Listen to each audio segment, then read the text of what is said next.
गोपाल भैया के पूर्व जन्म के पुण्य उदय हुए और हम सबके एक साथ पितरों का, इष्ट देवता का, पूर्व जन्म के जिन जिन देवताओं को, जिन जिन व्यक्तियों को हमने शुभ कर्म किए थे उनके आशीर्वाद आज फलीभूत हो रहे हैं।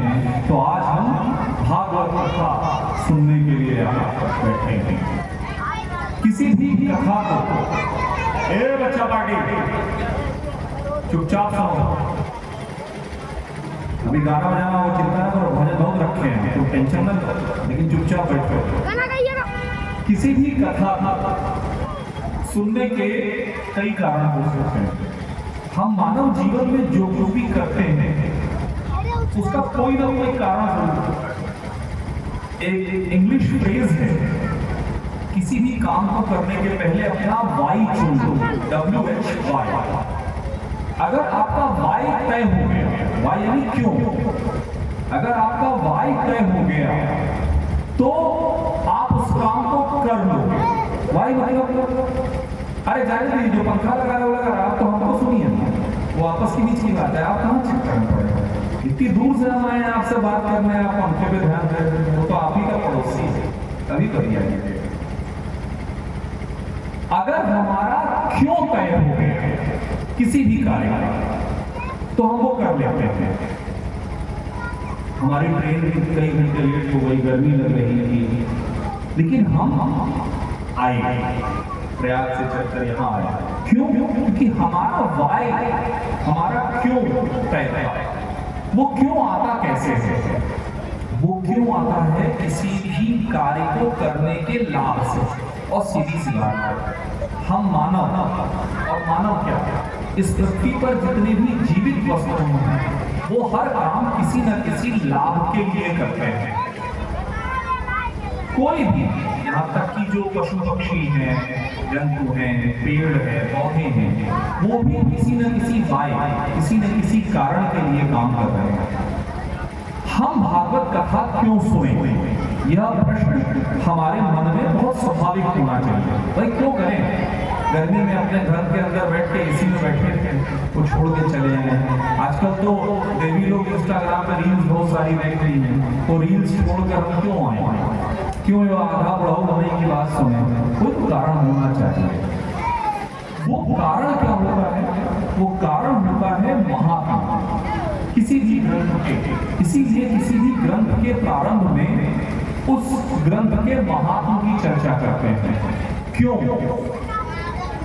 भागवत ग्रंथ जो ग्रंथ है उसे हम लोगों ने ज्ञान यज्ञ कहा। सूत महाराज जी, सुखदेव, शौनक ऋषि, ऐसे ऐसे महापुरुषों ने इसको कहा सुना। मैत्रेय ऋषि ने विदुर जी को सुनाया, सूत ऋषि ने शौनक ऋषि को सुनाया, सुखदेव ने राजा परीक्षित को सुनाया। क्यों सुनाया? क्योंकि यह ज्ञान यज्ञ हुआ। ज्ञान यज्ञ का अर्थ क्या होगा? यानी ये एक ऐसा यज्ञ है जहां हम ज्ञान की आहुति देते हैं। एक बड़े सुंदर टीकाकार हैं, वो कहते हैं कि जब कथावाचक बोलता है तो ज्ञान यज्ञ करता है, और जब लोग यज्ञ करते हैं तो एक आध आहुति 2, 10, 11, 21 करते हैं। हम कथावाचक जब कथा बोलते हैं तो जितनी मुंडी उतनी कुंडी, जितने सिर, जितने लोग मेरे सामने बैठे हैं, उन सबका जो हृदय है, जो मस्तिष्क है, वो यज्ञ कुंड है। और मेरी कही गई प्रत्येक बात, मेरा कहा गया प्रत्येक श्लोक, मेरा कहा गया प्रत्येक उद्धरण एक संविधान है। इसीलिए बहुत आवश्यक है कि हम क्या बोलें व्यासपीठ से, इसको समझना बहुत आवश्यक है। तो प्रयास रहेगा कि हम शास्त्रबद्ध रहें, भटके नहीं, मनमुख नहीं होना है, हमको शास्त्रोक्त रहना है। तो इस भागवत कथा के महात्म को स्वयं भागवत कथा में तो आता है, उसके साथ साथ पद्म पुराण, स्कंद पुराण, स्कंद पुराण जो हमारे यहाँ पुराणों में सबसे बड़ा है, उस स्कंद पुराण में भी इस भागवत कथा का महात्म्य आता है। अब ये तो सामान्य सी बात है कि मैं व्यासपीठ पे बैठा हूँ और मैं अपनी प्रशंसा करूँ कि भैया हम अर्जुन में कथा कह रहे 2000 लोग हैं, बहुत सामान्य सी बात है, हर व्यक्ति कहने को तैयार है कि नहीं? हम हर व्यक्ति अपनी प्रशंसा करने को आज की तारीख में तैयार है। इंस्टाग्राम, फेसबुक यही तो है अपनी प्रशंसा का माध्यम, आत्मरति। लेकिन अगर हमारा कोई साथी है और वो कहे नहीं भैया कथा अच्छी बोलते हैं आप, तो हमारा श्रोता जो है वो किसी तीसरे से जाके कहे कि आशुतोष जी कथा अच्छा बोलते हैं, तब बात है। तो भागवत पुराण को पुराणों का तिलक कहा गया। भागवत पुराण को पुराणों का राजा कहा गया है। इस कारण से विभिन्न पुराणों में इसका महात्मा आता है। क्या महात्मा है? ध्यान से सुनिएगा, काम की बात बता रहे हैं नहीं, काम की बात नहीं बताए। अच्छा ठीक है, तो कहते हो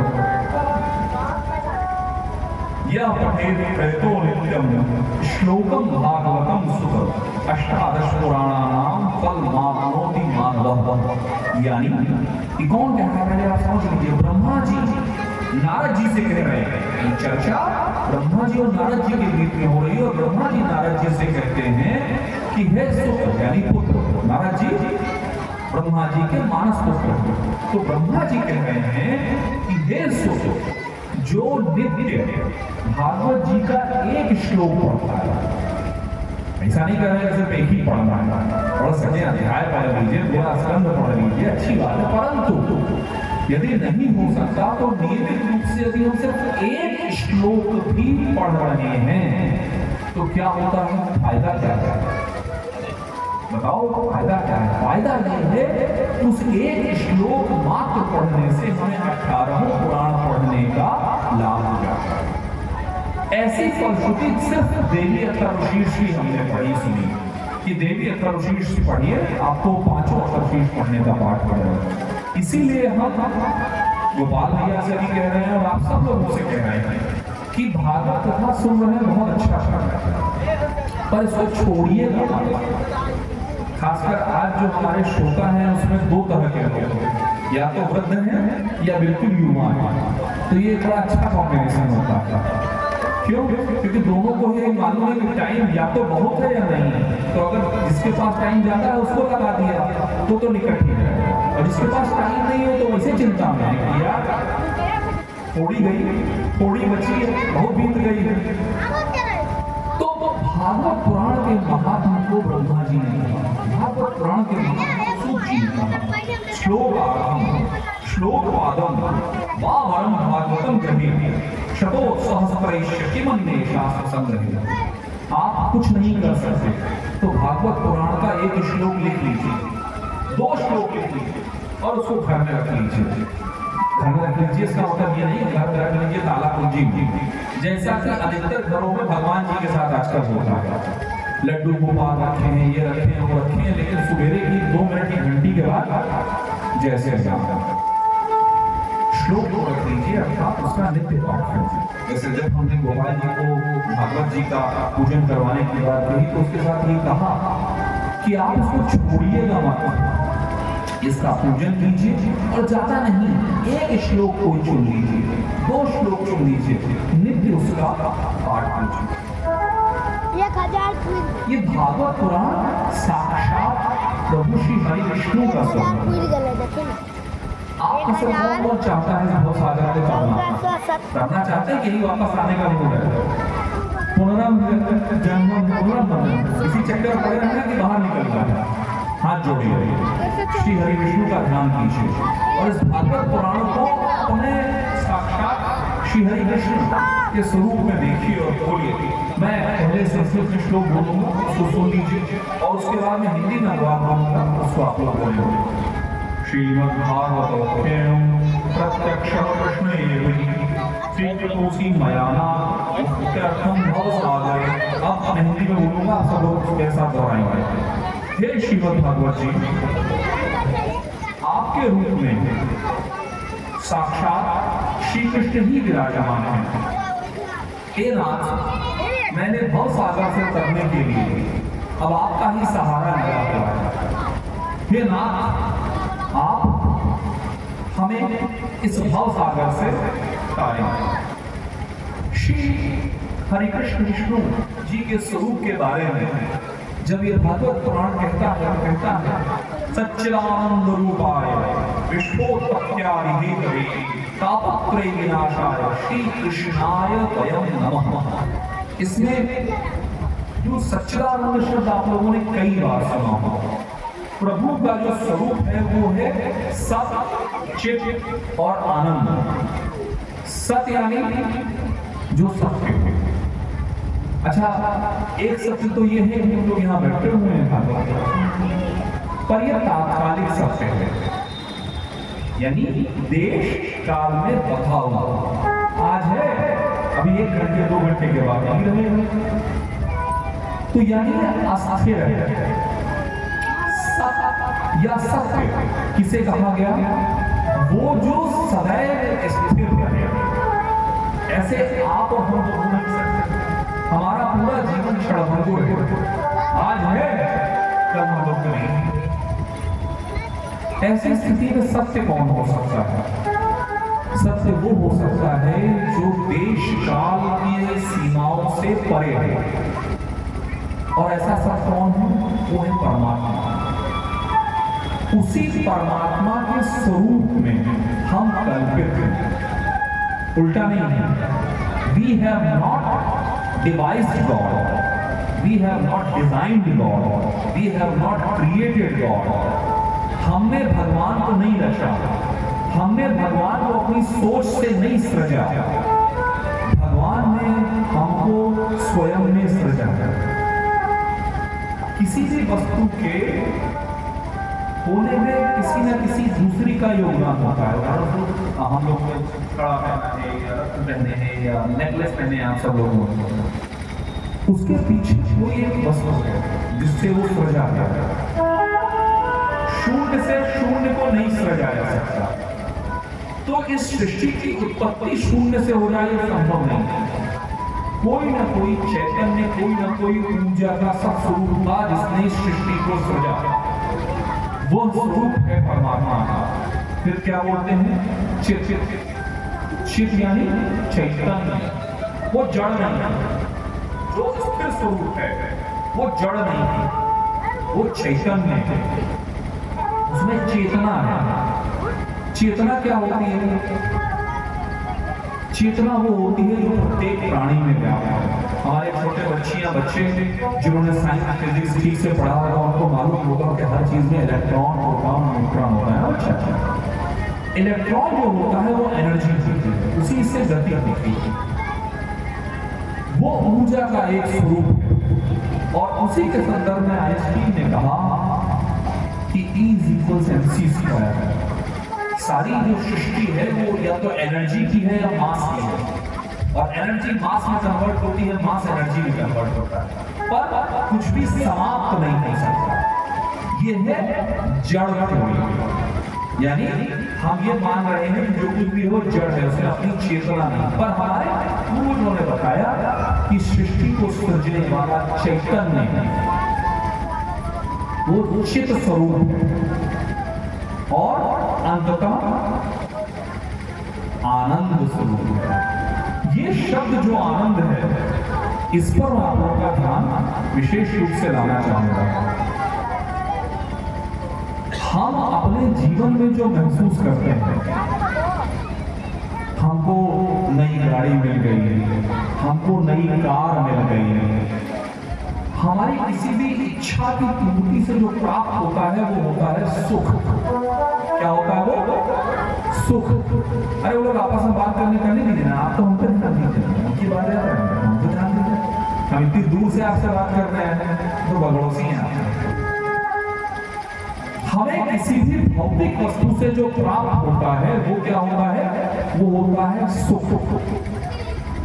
और सुख का दूसरा शब्द क्या है? दुख।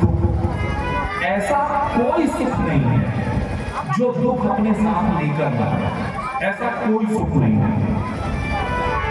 हमें विवाह का सुख मिला तो हमें अपने घर छोड़ने का दुख मिला, हमें संतान का सुख मिला तो उससे प्रजनन की प्रसव की प्रक्रिया में दुख हुआ। और हमारे जैसा नारायक बेटा हुआ तो दूर दूर भागता रहा तो दुख हुआ। बड़ी पूजा की हमारी माता जी ने हमको पाया, बड़ा इसीलिए हमारा नाम आशुतोष रखा, विश्वनाथ जी की बड़ी। लेकिन हम घर से दूर, तो सुख था हमारा आना, दुख है हमारा भटकना। कोई भी ऐसा सुख नहीं है जो दुख के साथ ना आए, ये संभव ही नहीं है। परंतु परमात्मा आनंद स्वरूप। आनंद क्या है? आनंद वो है जो मुझे तब आता है जब अपने इष्ट की प्रार्थना करता हूँ इस मंच पर बैठकर। आप जैसे सुधी श्रोताओं के साथ अपने इष्ट महादेव की, कन्हैया की, मां भगवती की कथाएं साझा करता हूँ। ये है आनंद, ये चिरस्थायी है। ये जब तक मैं रहूंगा इस शरीर में भी और शरीर के बाद भी, ये मेरे साथ चलेगा। ऐसा आनंद स्वरूप है परमात्मा का, सच्चिदानंद स्वरूप है। सच्चिदानंद स्वरूप विश्व के उत्पत्ति और अंत के कारण है। ये सृजन, ये विश्व, ये सृष्टि, जो कुछ भी हम देख रहे हैं, ये उन्हीं के कारण है, उन्हीं से उपजी है और उन्हीं में लय हो जाएगी। तापत्रय विनाशाय, 3 ताप होते हैं, दैहिक, दैविक, भौतिक। दैहिक हमारा बैठे बैठे पैर दर्द हो रहा है, दैहिक। दैविक अभी यहाँ पर बारिश होने लग जाए, बहुत तेज आंधड़ आ जाए, यहाँ बिजली गिर जाए, क्या है ये? दैविक, जो दैव की इच्छा से है, दैविक। भौतिक हमारी गाय चल रही है, एकाएक का पैर फट गया, कष्ट हो गया, ये है भौतिक वस्तुओं से आने वाला ताप। इन तीनों ताप को विनाश करने वाले कौन हैं? श्री कृष्णाय वयम नमः।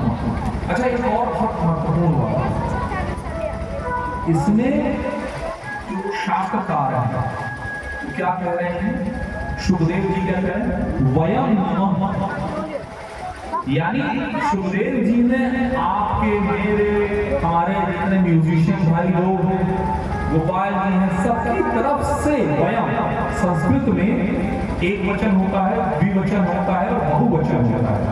वयम जो है ये बहुवचन है, यानी जो कोई भी इस कथा को सुन रहा है, कह रहा है, उसका आनंद ले रहा है, उन सबकी तरफ से उन्होंने प्रणाम किया। श्री कृष्णाय वयम।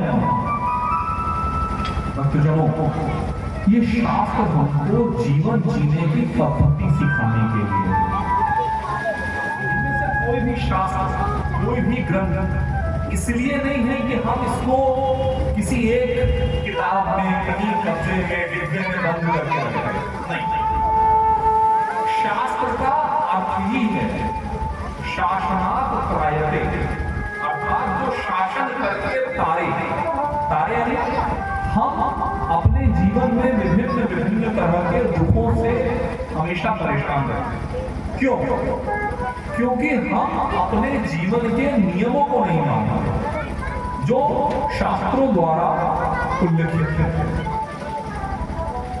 हमको वह ग्रंथ, वह सिस्टम ऑफ लाइफ जो हमें न्यूनतम कष्ट दे, या जब हम कष्ट में आ जाए तो उस कष्ट से बाहर निकलने की सामर्थ्य, प्रवृत्ति है, वो है शास्त्र। एक उदाहरण देता हूं आपको। हमारे ग्रंथकार, शास्त्र ये कहते हैं कि देवियों को, विशेषकर युवा देवियों को गायत्री मंत्र नहीं करना चाहिए और वेद पाठ नहीं करना चाहिए। क्यों नहीं करना चाहिए? पहला प्रश्न तो आता है, क्यों नहीं करना चाहिए? क्योंकि गायत्री मंत्र या वेद पाठ से ऊर्जा निकलती है और जो देवियां होती हैं उनके अंदरूनी जो अंग होते हैं वो कमजोर होते हैं, सॉफ्ट होते हैं, कष्ट हो सकता है। इसका वास्तविक उदाहरण मैं अपना जिया हुआ आपको बताऊंगा। मैंने जब पहली बार शिव पुराण सुनाया तो मेरे गुरुदेव भगवान का आदेश हुआ कि आप सबसे पहले दशाश्वमेध महादेव को सुनाइए।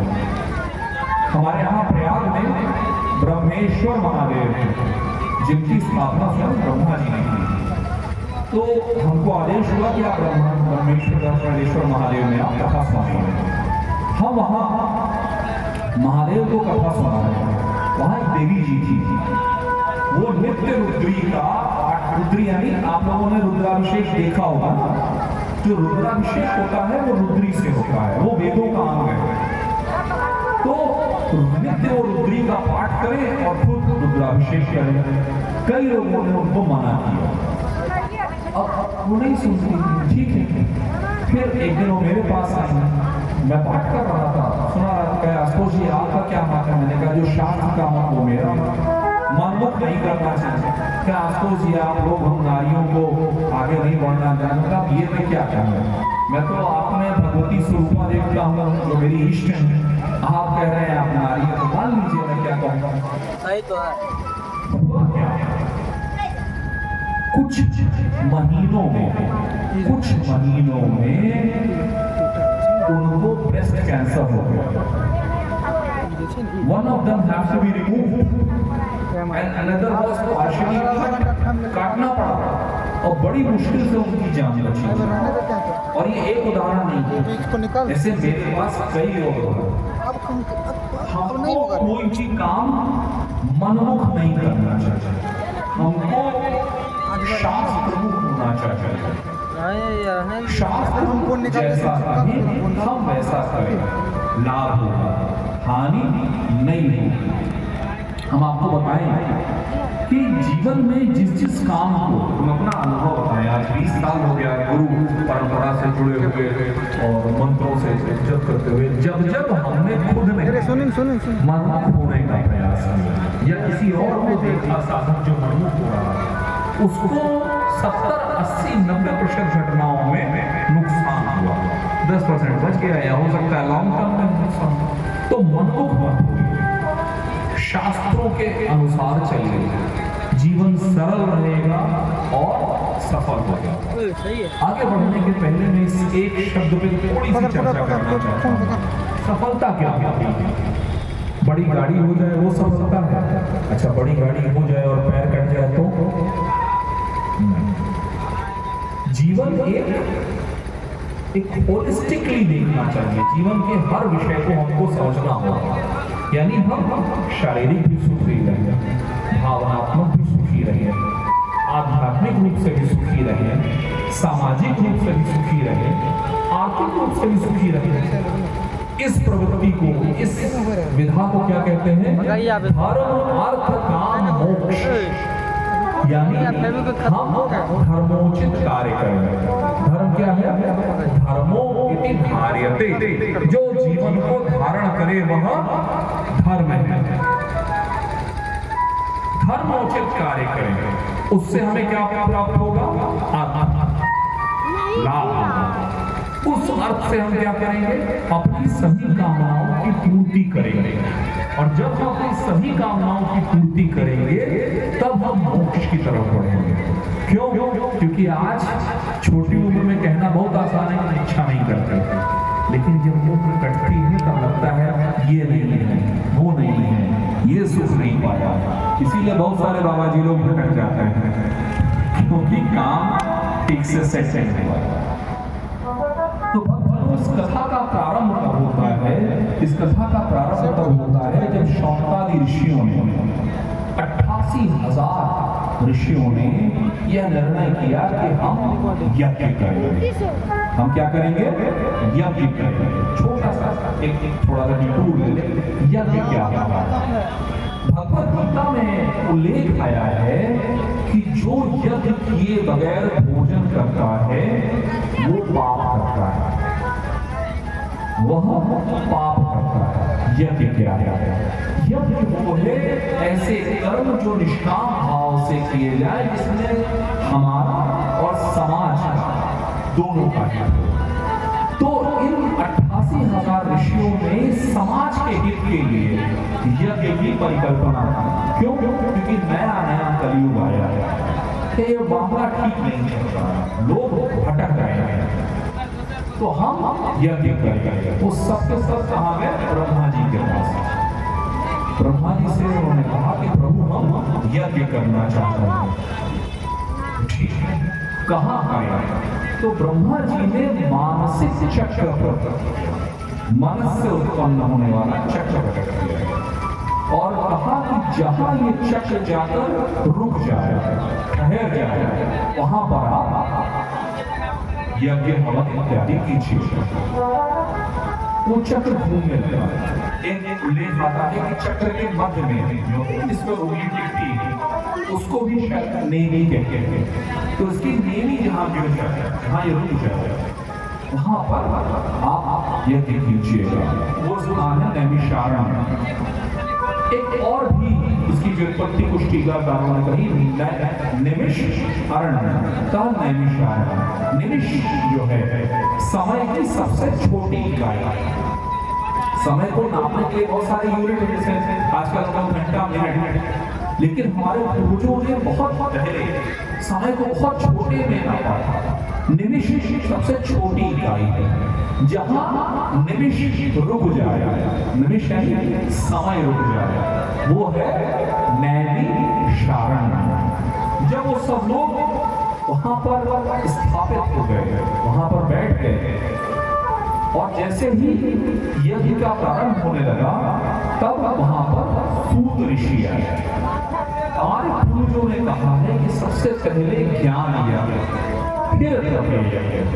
द्रव्य यज्ञ जिसमें हम द्रव्य चढ़ाते हैं, और ज्ञान यज्ञ यानी जितनी कुंडी उतनी कुंडी, यानी हम ज्ञान है। अब ज्ञान के तो कई प्रकार हैं। एक ज्ञान वो है जिससे हम पैसा कमाते हैं, जिससे हमारा उदर भरता है। पर भागवत जी की जो कृपा है वो उदर के लिए नहीं है, वो जीवन को सही दिशा में ले जाने के लिए। एक प्रश्न नई पीढ़ी के लोग जब हम मैनेजमेंट में जाते हैं तो बाकी सारी बात के बाद कहते हैं कि ये आध्यात्म धर्म का जीवन में क्या योगदान है। आध्यात्म और धर्म का जीवन में योगदान ये है कि आप हम जब परेशान होते हैं, आज आज के बच्चे डिप्रेशन में हैं। अभी कल आप लोगों ने सुना होगा एक नवविवाहिता ने अपने पति की हत्या करवा दी। क्या ये सही तरीका है विवाह नहीं करते? क्यों? क्योंकि मन में सही ज्ञान नहीं है। लाखों करोड़ों की प्रॉपर्टी नहीं होगी तभी तो मेघालय घूमने गए। अब वो जीवन भर जेल में रहेगी। अब बताइए मुझे कि उस डिग्री का क्या लाभ है? सोचिए, ऐसी डिग्री जिसके बावजूद आपको अपने पूरे जीवन जेल में रहना पड़ जाएगा। आपको आपके माता पिता जीवन भर कष्ट में रहेंगे। आपके माता पिता जीवन भर यही सोचेंगे कि अरे यार हमारी बिटिया ने क्या कर दिया। भक्तजनों, ऐसे ज्ञान का क्या लाभ? ये ज्ञान नहीं है, ये अज्ञान है। शौनक ऋषि ने सूत जी से इसी अज्ञान के अंधकार को नष्ट करने के लिए कहा। क्या कहा?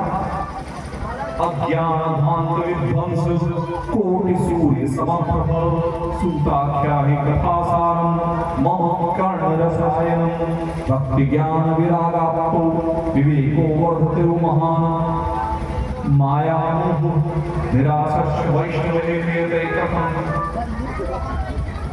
सूत जी ने शौनक ऋषि के सामने जब पहुंचे तो उन्होंने उनको आसन दिया और बिठाया। और क्या कहते हैं? पहली चीज कि प्रभु आप करोड़ों सूर्य के समान हैं। किस चीज के? ज्ञान। आपको बहुत सारे ग्रंथ सूत जी होंगे तो बहुत सारे ग्रंथों के जानकार। जो भी ग्रंथ आप जो भी पुराण आप सुनेंगे वो अधिकतर सूत ऋषि द्वारा ही कहे गए हैं। तो उसके बाद यानी ज्ञानी कैसे ज्ञानी? सूर्य जैसे ज्ञानी। अंधकार कैसा भी हो, सूर्य जब उपजता है तो सारा अंधकार समाप्त हो जाता है। तो आप सूर्य के समान अंधकार को समाप्त करने वाले हैं। हमको क्या बताइए? सारे शास्त्रों का सार है। प्रैक्टिकल आदमी है, बिल्कुल प्रैक्टिकल आदमी है शौनक ऋषि। चाहे आप हमको पता चले कि पहले स्कंद पुराण सुनाए, फिर पद्म पुराण सुनाए, फिर उसके ब्रह्म वैवर्त सुनाए, फिर शिव पुराण सुनाए, इतना टाइम नहीं है। आप हमको पुराणों का सार सुनाइए। जैसा कि कहा गया है कि जो भागवत पुराण है वो फल के रस के समान है। आजकल आप लोग जूस पीते हैं ना, तो वो जूस के जैसा है। ना उसको हमको काटना है, ना छीलना है, तो ना हमको ग्रंथों को खोलना है, ना किसी एक गुरु जी के पास बैठना है, कोई दूसरे गुरु जी को हर ग्रंथ है। तो भागवत पुराण जो है वो सार के समान है। ऐसा है जैसे हमने सुबह अम्मा हमको पूछ रही थी आपको कौन सा वाला आम पसंद है, उस चूसने वाला आम पसंद है, तो वही ये आम वो है जिसका रस निकल गया है, पीने के लिए मिल गया है। तो हमको परेशान नहीं होना पड़ता। सूत जी आप की तरह बुद्धिमान बनकर रुकिए, हम आपको बिल्कुल शॉर्ट में बताएंगे, क्रिस्प रखेंगे। I will keep it simple and straight. किस बिल्कुल आराम से बताएंगे। लेकिन क्या जानना चाहते हैं? उन्होंने कहा कि हमको ऐसा ज्ञान दीजिए जो भक्ति, ज्ञान, वैराग्य तीनों के मिश्रण से विवेक उत्पन्न करे। आप लोग एक बात सोच के बताइए, खासतौर पे हमारी जो पिछली पीढ़ी है, सोचिएगा, चिंतन कीजिएगा। इस पीढ़ी ने भी बड़ों को देखा है। आप लोग खासतौर पे ग्रामीण जीवन से जुड़े हैं, तो आप लोग चिंतन करेंगे तो आपको कई ऐसे लोग याद आएंगे जो लोग बहुत पढ़े लिखे नहीं थे पर गढ़े थे। हर मुश्किल में कोई ना कोई रास्ता दिखा देने वाले थे। वो क्या था? वो था विवेक। विवेक का आदर्श कौन है? हंस को कहते हैं विवेक का आदर्श। और क्या है वो? नीर क्षीर विवेक। नीर क्षीर यानी कहते हैं, कथा में आता है कि यदि दूध और पानी मिला दिया जाए हंस के सामने तो दूध और पानी को अलग कर देता है। एक छोटा सा उदाहरण देता हूँ। आजकल के बच्चों में, खासतौर पे हमारी जो नई पीढ़ी है, खासतौर पे जिनके हाथ में आर्टिफिशियल इंटेलिजेंस आ गया है, वो इंटेलिजेंट है, वाइज नहीं है। इंटेलिजेंट और वाइज का अंतर, इंटेलिजेंट का अंतर, इंटेलिजेंट बेटा कहता है ऐसा है, माई बाप को यही पढ़ा है, हम चलते हैं बम्बई, कम पैसा में काम करेगा, यही इंटेलिजेंस। ये जो आया है मेरे पास पढ़ने के लिए स्कूल में, इसको नहीं पढ़ता, इसको कोचिंग में बुला लो, पैसा ज्यादा देगा। ये क्या है? इंटेलिजेंस। कथा में आए हैं, महाराज जी की बात हम सुनेंगे, 4 लोगों से मिलेंगे, उनसे हमारा बिजनेस बढ़ेगा। क्या है ये? इंटेलिजेंस, बुद्धिमानी, चतुराई। इसके लिए इंग्लिश में शब्द है श्रूड। श्रूड का मतलब धूर्तता में बहुत बुद्धिमानी चाहिए होगी, दूसरे को बेवकूफ बनाने के लिए बहुत बुद्धिमानी चाहिए होगी। लेकिन झूठ बोलकर किसी को मूर्ख बनाना, किसी को नीचा दिखाकर जो उत्थान होगा वो स्थिर नहीं हो सकता। ये क्या है? ये है विवेक। माता पिता का आशीर्वाद होगा मेरे ऊपर, माता पिता की छाया रहेगी मेरे ऊपर, तो मैं जीवन में सब कुछ पा सकता हूँ। ये है विजडम, ये है वाइज, ये है विवेक।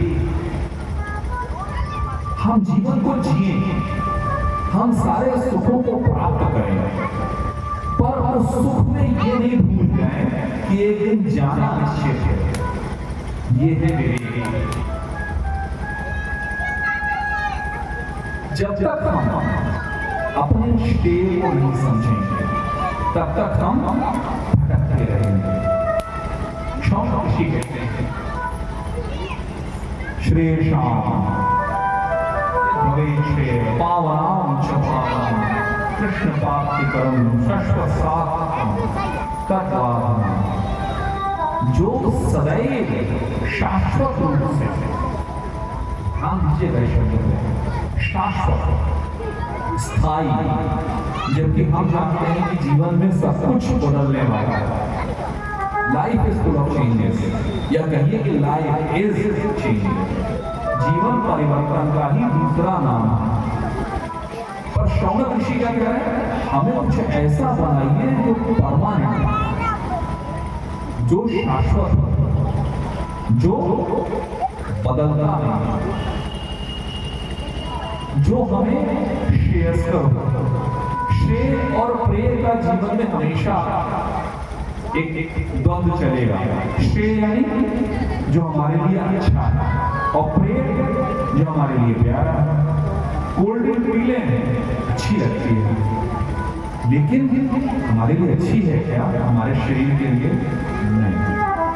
बर्गर खा लें, आसानी से सब बन जाएगा, या बाहर से आ जाएगा, अच्छा लगता है, स्वाद तो बड़ा अच्छा लगता है। आज सुबह अम्मा हमको बता रही थी कि ये वाला अच्छा है, तो हम इसे यही कह रहे थे कि बहुत खाने की चीजों की चिंता नहीं करते, चर्चा नहीं करते। हमारी जो 5 इंद्रियां हैं ना, इनके सुख के लिए जितनी बार बात करेंगे, ये ऐसे हो जाएगा, इससे अच्छा लगेगा खाने को, इससे अच्छा लगेगा सुनने को। हम रॉक म्यूजिक सुन लें, वो ज्यादा अच्छा लगेगा। लेकिन शेर का ये भजन है जो हमको हमारे इष्ट से जोड़ता है। शौनक ऋषि सूत जी से कहते हैं कि प्रभु, चिंतामणि इस जीवन में, इस सृष्टि में जो कुछ भी है भौतिक, वो दे सकती है। कल्प वृक्ष जो भी स्वर्गीय सुख है, समृद्धि है, वो दे सकता है, पर चिरस्थायी सुख कैसे मिले? क्या ये संभव भी है कि नहीं, और है तो कैसे? उस वक्त सूत जी कथा का प्रारंभ करते हैं तो एक बड़ी रुचिकर घटना का उल्लेख करते हैं। आप सब लोगों ने कथा सुनी होगी परीक्षित जी की, लेकिन उसमें अक्सर लोग एक हिस्सा या तो छोड़ देते हैं या ध्यान नहीं रहता कि परीक्षित ऋषि जैसे ही बैठे सूत जी के सामने सारे देवता, पता चल गया, चूंकि अगर आप ध्यान से सोचेंगे तो वो पहली कथा था। सुखदेव के पहले भागवत जी किसी मानव ने नहीं सुनी, तो सुखदेव जी परीक्षित को वो कथा देने वाले थे जो परम पावनी थी, जिसके हम और चर्चा करेंगे। ऐसी कथा जन्मांतरे भवेत् पुण्यम कदा भागवतम लभेत्। जन्म जन्मांतर के आपके पूर्वजों के, आपके पितरों के जब पुण्य उदित होते हैं तब आपको भागवत कथा मिलती है। ऐसी भागवत कथा मानवों को दे दी जाए या देवताओं को ह्रास नहीं आएगा। क्यों नहीं आएगा बताते हैं। क्या किया उन्होंने? परीक्षिते कथां वक्तुं सभायां संश्लेषिते सुधा ब्रह्मं गृहीत्वा देवास्तत्र समागमः। यानी सारा बवाल, अगर आप लोग कथा को बेसिक से याद करेंगे तो सारा विषय तो ये था ना कि परीक्षित जी को तक्षक काटने वाला था और 7 दिन में उस मृत्यु का भय ना हो, मृत्यु का कष्ट नहीं हो, इसलिए परीक्षित जी बैठ गए थे। देवताओं ने कहा हम इस प्रॉब्लम को सॉल्व कर देते हैं, भाई तुम्हारा हटा देंगे, हम तुमको अमृत ले आए, अमृत पी लो।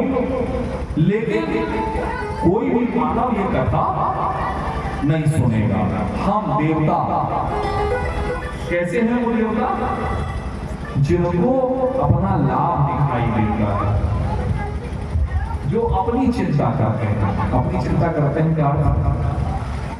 आप देखेंगे कि जो पूजा, जो तपस्या करता है उसकी तपस्या को भंग करने के लिए देवी हस्तक्षेप जरूर करते हैं। एक कथा आती है पद्म पुराण में। एक बार युधिष्ठिर के दरबार में श्री कृष्ण जी और इत्यादि सब बैठे थे, तो विषय उठा कि कितना आसान है पुण्य करना। तो प्रभु ने कहा आप ये समझिए भीम के लिए कहा कि जब कोई व्यक्ति एक सद्विचार मन में जैसे ही लाता है, हजारों देवता उसके पीछे खड़े हो जाते हैं कि इस विचार को वो धरती पर न उतारता है, और जब उसके पास पहुंचता जाता है जैसे वैसे संख्या बढ़ती जाती है। बड़ी मुश्किल से कोई सद्विचार जीवन में उतर आता है, सत्कर्म हो पाता है। कैसी बात, मैं पवन का पुत्र हूँ, मैं नहीं मानूंगा, चलिए गंगा के आगे खड़े हो गए, क्या मैं सबको नहाना, मैं देखता हूँ कैसे देवता होते हैं। 1 घंटा 2 घंटा 4 घंटा 6 घंटा खड़े रहे, फिर लौटे। देखिए आज मैंने किसी को, देवता को, साधारण प्राणियों को स्नान करने से नहीं रोकना। एक बात बताइए, आप कहाँ खड़े थे? मैं गंगा जी के तट पर खड़ा था। गंगा जी का तट तीर्थ था। हाँ, अच्छा, गंगा जी के स्नान से पुण्य होता है। हाँ, तो आपने क्यों गंगा जी का स्नान नहीं किया? क्योंकि आपके मन के सत्कर्म को देवताओं ने रोक दिया। बड़े मुश्किल से हम किसी सद्विचार को, सत्कर्म तक पहुंचा पाते हैं। क्यों? क्योंकि देवता नहीं चाहते कि हम अपने कर्मों को उठाकर उनके स्तर पर पहुंचे।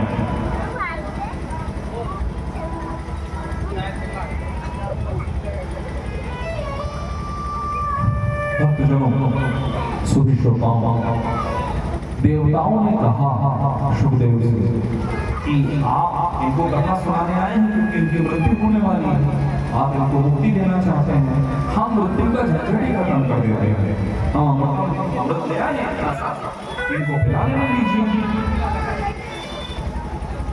उन्होंने परीक्षित ऋषि, राजर्षि परीक्षित जी ने प्रभु की तरफ देखा, सुखदेव जी की तरफ कहा, प्रभु आप क्या कहते हैं?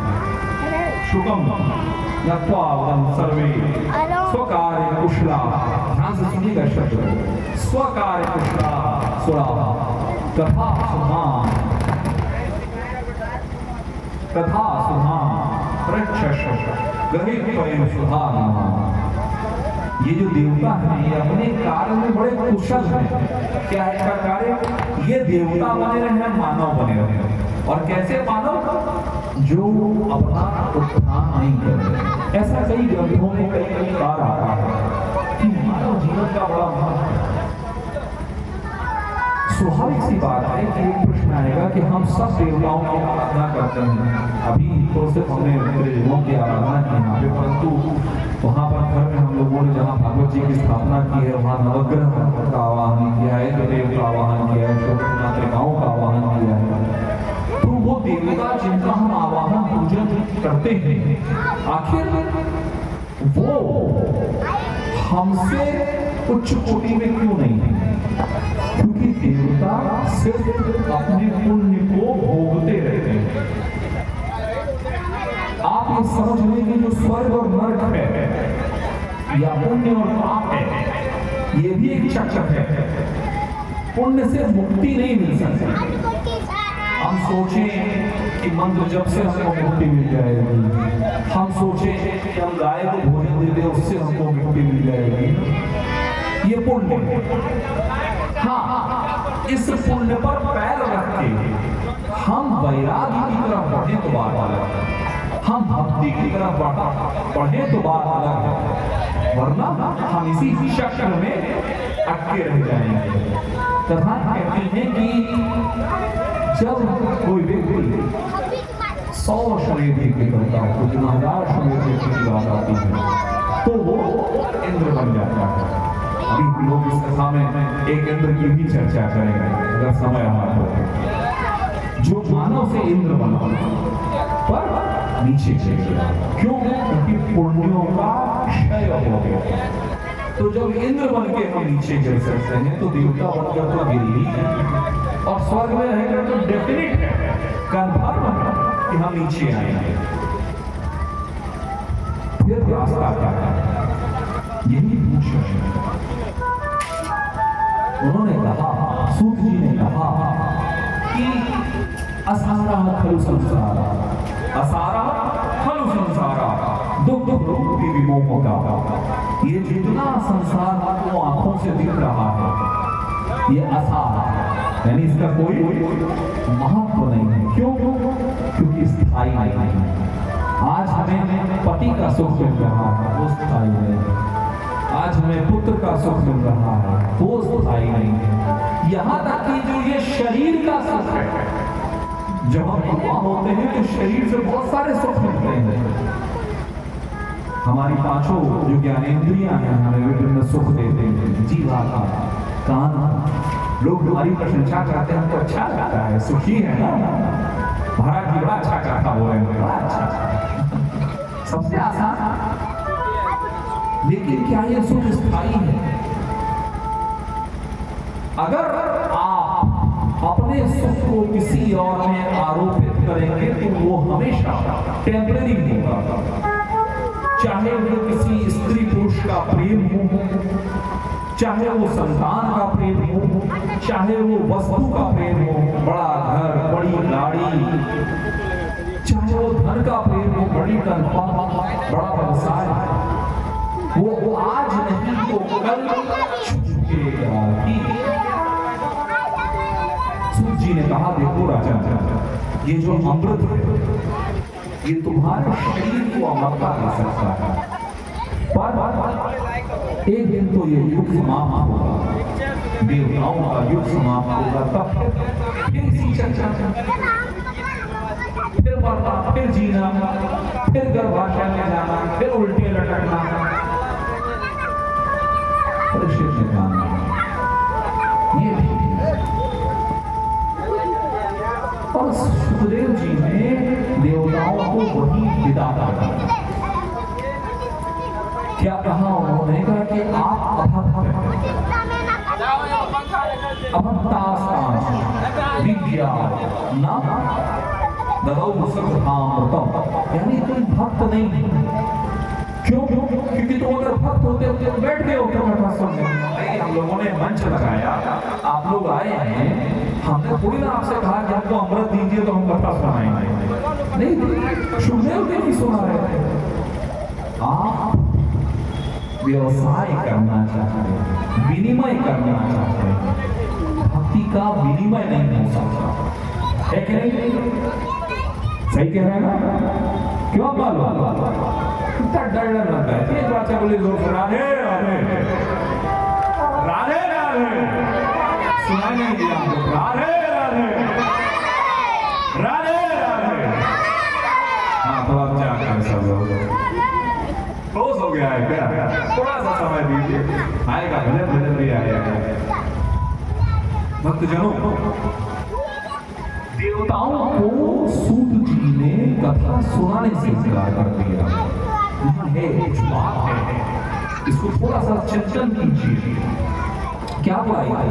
सुखदेव कैसे कहते बैठ जाओ सुन लो, कथा तो सबके लिए हम सुना रहे हैं, क्योंकि देवताओं को इस कथा अमृत में भक्ति नहीं है।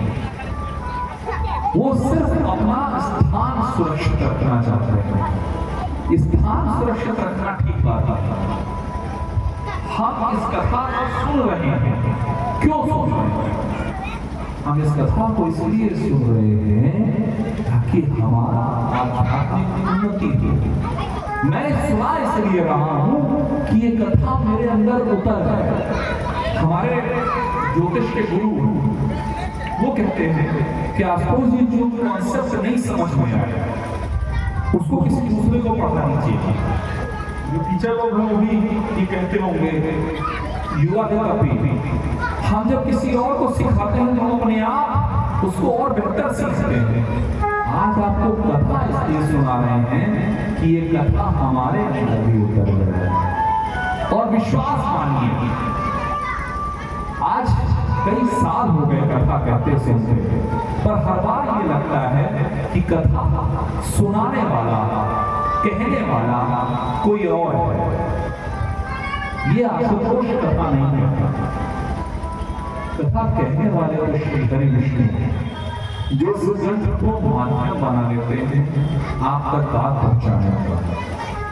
ये कथा आपके साथ साथ मेरे अंदर उतर जाए। सारी जद्दोजहद, सारा स्ट्रगल, सारी लड़ाई इसकी सूत जी ने कथा का प्रारंभ किया। उन्होंने कहा कि सज्जनों, एक समय की बात है, नारद जी पृथ्वी पर आए थे और एकाएक एक ऐसा काल हुआ, एक ऐसी घटना घटी कि नारद जी परेशान होकर भटक रहे थे और उनसे सनकादिक ऋषियों की मुलाकात हुई। इन 4 ऋषियों की मुलाकात हुई। इन 4 ऋषि जो हैं ये सदैव बाल स्वरूप में होते हैं, मतलब बच्चे के रूप में होते हैं। ये ब्रह्मा जी के प्रथम मानस पुत्र हैं। ब्रह्मा जी ने सृष्टि क्यों की थी?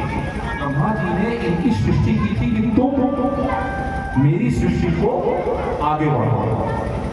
पर जब इन 4 का जन्म हुआ तो उन्होंने प्रभु का ध्यान किया और कहा कि हमें वास्तविक ज्ञान दीजिए। तो जैसे ही उन्हें वास्तविक ज्ञान हुआ, उन्होंने कहा कि हमको इस चक्कर में क्यों डालते हो? हम शादी करें, बच्चा पैदा करें, फिर बढ़ जाए और फिर इस चक्कर में हम तो मानस पुत्र हैं और स्वयं प्रभु के अंश हैं। जब हम लोग आगे कालांतर में अवतारों की चर्चा करेंगे तो श्री हरि विष्णु के अवतार हैं हमारे संसार में। उन्होंने ज्ञान करना, हम इस चक्कर में नहीं पड़ते। हम पहले बच्चा पैदा करें, पैर समिति भागवत जी की तरफ पैर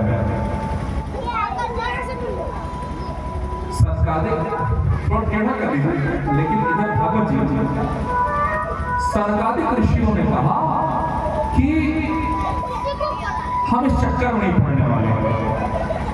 हाँ, आपके चक्कर में पहले विवाह करें, फिर बच्चा पैदा करें, फिर उसको बड़ा करें, उसको नौकरी करवाएं और फिर हम मान जाए और फिर इसी चक्कर पड़ जाए ना, हमको नहीं पड़ेगा।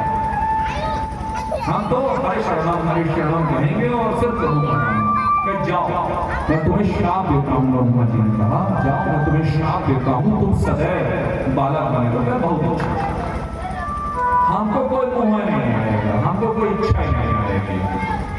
तो संसारिक ऋषि परम पुरातन है, युवा बच्चे जैसे दिखते हैं, छोटे बच्चे जैसे दिखते हैं, लेकिन पुरातन है, प्राचीन है, पुराण है। नारद जी उनके छोटे भाई मानस पुत्र हैं। तो जब नारद जी भटकते हुए दिखाई दिए तो उन्होंने कहा, अरे कथम ब्रह्मनंदी हुआ कुतश्चिन्तात्मो भवान त्वरितं गम्यते कुतश्चागमनं। अरे आप ब्रह्मा के समान मुख पर शांत स्वभाव वाला, ये आप इतने चिंतातुर हुए कहाँ भटक रहे हो? ये आप जैसे संत को शोभा नहीं देगा। अब जरा सा एक मिनट ठहरिए, सोचिए कि आज के संत आपको चिंतातुर नहीं दिखाई देते जो अपने आप को संत कहते हैं। किसी को मंदिर बनाने की जरूरत है, किसी को मठ बनाने की जरूरत है, किसी को तो नया मंदिर खड़ा कर लेने की जरूरत है, एक नई गौशाला बना लेनी, सारी चिंता इसी बात की है। सरकारी कृषि क्या कह रहे हैं? ऐसा मत कीजिए, आप संत हैं और आपके ऊपर ये ऐसा भटकना शोभा नहीं देगा। आप गए कहाँ, क्यों ऐसा हो गया? तो नारद जी ने उनको प्रत्युत्तर दिया कि प्रभु, मैं धरती पर आया ये सोचकर कि यहाँ पर ऋषिकेश है, यहाँ पर अयोध्या है, यहाँ पर काशी है, यहाँ पर हरिद्वार है, यहाँ पर प्रयाग है। प्रयाग का उल्लेख, प्रयागम च काशी, प्रयागम काशी गोदावरी तथा, यहाँ पर प्रयाग है, काशी है, गोदावरी है। मैं यहाँ पर पुण्य कर्म करूंगा। पर मैंने यहाँ क्या देखा? कलयुग में आए हैं, ध्यान रखिएगा, सत्यम नास्ति, सत्य नहीं है। तपः शौचम दयादानं न विद्यते, उदरम ह्रीणो जीवा वराकाः कूट भाषण। सिर्फ असत्य है, कोई दान नहीं करता। हम लोग जो दान करते हैं ना, 90% लोग, मैं ज्योतिषी इसलिए बता रहा हूँ, 90% लोग दान इसलिए करते हैं इसके बदले में हमको ये मिल गया है। दान क्या होता है? दान वो होता है जब आप सब कुछ देते हैं और कुछ भी वापस में नहीं चाहिए। जैसा राजा हर्षवर्धन करते थे, जैसे दानवीर कर्ण करते थे, जैसे राजा बलि ने किया, 2 लोग दे दिए और फिर भी कहा कि प्रभु अभी मेरा दान बाकी है, मेरे सिर पर चढ़ रखा। ये दान है, मांगा नहीं कुछ, कोई दान नहीं करता। शौच यानी अंदर और बाहर की शुचिता, न शरीर की शुचिता बची है, न मन की शुचिता बची है। दया नहीं, क्या हर तरफ क्या है? जीव अपने उदर को भरने के लिए, पेट को भरने के लिए व्याकुल है। यहाँ पेट का मतलब खाने वाला पेट नहीं, मन वाला पेट, क्योंकि खाने वाला पेट तो सबका भर जाता है। एक घर बन गया, दूसरा घर चाहिए, 2 घर बन गए, कोठी चाहिए, कोठी बन गया, मैंशन चाहिए, मैंशन बन गया, महल चाहिए, एक महल बन गया तो 10 चाहिए, एक गाड़ी आ गई 10 चाहिए। इसके लिए झूठ बोलना है, इसके लिए असत्य बोलना है, इसके लिए अपने स्वजनों से धोखाधड़ी करनी है। ऐसा हो गया है ये कलयुग, ऐसी हो गई है ये धरती। पाखंड विरता, यह अद्भुत है श्लोक, और आज के समय देखकर तो और ज्यादा लगता है। पाखंड विरता संतो विरक्ता सपरिग्रह, पाखंड में लगे हुए हैं। संत क्या करने लगे हैं? परिग्रह कर रहे हैं। हमारे यहाँ जब धर्म के गुण आते हैं तब आता है अस्ते अपरिग्रह। और आज के संत क्या कर रहे हैं? हम नहीं कह रहे भैया, नारद जी कह रहे हैं। आपको कोई नहीं डांटेगा फेसबुक पे कि बताइए आप ऐसा कह रहे हैं। नारद जी कह रहे हैं कि आज के जो संत हैं वो परिग्रह कर रहे हैं। चोला तो पहना हुआ है सन्यासी का, मैं एक मंदिर बना लूं, फिर 2 मठ बना लूं, फिर 4 मठ बना लूं, फिर 10 गौशाला खड़ी कर लूं, फिर एक नया मठ बना लूं, फिर मठ में सारे कमरे एसी हो जाए। ये मैं कह रहा हूं, नारद जी कह रहे हैं। ऐसा दुख देखा प्रभु ने। चलो थोड़ा सा डिटूर लेते हैं, जरा सा नारद जी को आप लोगों से मिलाते हैं। हम सब अपने जीवन में प्रभु का साथ तो चाहते ही हैं, कोई भी हो, हम सब चाहते हैं कि प्रभु का साथ मिले। तो नारद जी से ज्यादा अच्छा कौन? बड़ा भक्त। आप में से कितने लोगों ने नारद जी के पुनर्जन्म की कथा सुनी है? आपस में बात करने के पहले बताइए, नहीं सुनिए ना? चलिए, नहीं सुनिए, ध्यान से सुनिए, घर लेकर जाइए, क्योंकि जीवन की कथा। नारद जी अपने पूर्व जन्म में एक दासी पुत्र थे। हम आपको इस बात को अंडरलाइन कर दें, खास तौर पे जो आजकल लोग कहते हैं कि हमारी संस्कृति में जातिवाद है, हमारी संस्कृति में किसी को नीचा दिखाया जाता है। सबसे नीचे होगा ना दासी पुत्र, दासी, नौकरानी नहीं, आजकल की मेड नहीं। आजकल के शहरों में मेड जो होती हैं उनके हिसाब से लोगों को खाने के टाइमिंग तय होते हैं। घरवाली अपने घरवाले से लड़ लेती है, मेड को मना के रखती है। वो मेड नहीं, दासी पुत्र, दास और दासी के समय के दासी पुत्र हैं। आप बताइए, अपर कास्ट तो नहीं होंगे, व्यवहार में तो अपर कास्ट नहीं होंगे। अरे वो सीधी सी बात है। आज ही आप अपने आसपास देखिए, जो गरीब ब्राह्मण होता है, वास्तविक गरीब ब्राह्मण होता है, उसकी क्या इज्जत होती है। अभी हमारे प्रयाग में बेचारा एक ब्राह्मण को अपने बच्चे को बचाने के लिए आत्महत्या करनी पड़ी। क्यों? क्योंकि लोग सुन ही नहीं रहे, तो ब्राह्मण होते तो दासी पुत्र है नारद। दासी पुत्र क्या करते हैं? उनकी माता जी महात्माओं की सेवा करती हैं।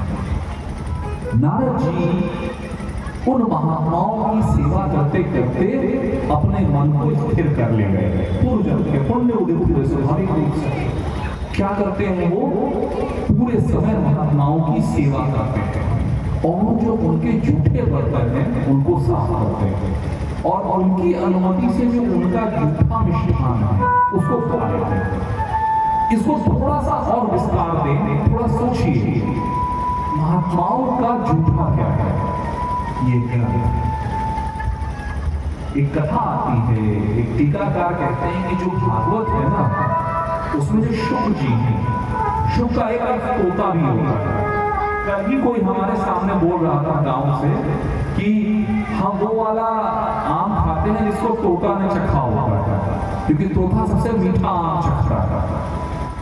तो एक ग्रंथकार, एक टीकाकार कहते हैं कि जो ये हमको शास्त्र मिला है भागवत, वो सुखदेव का जूठा आम है।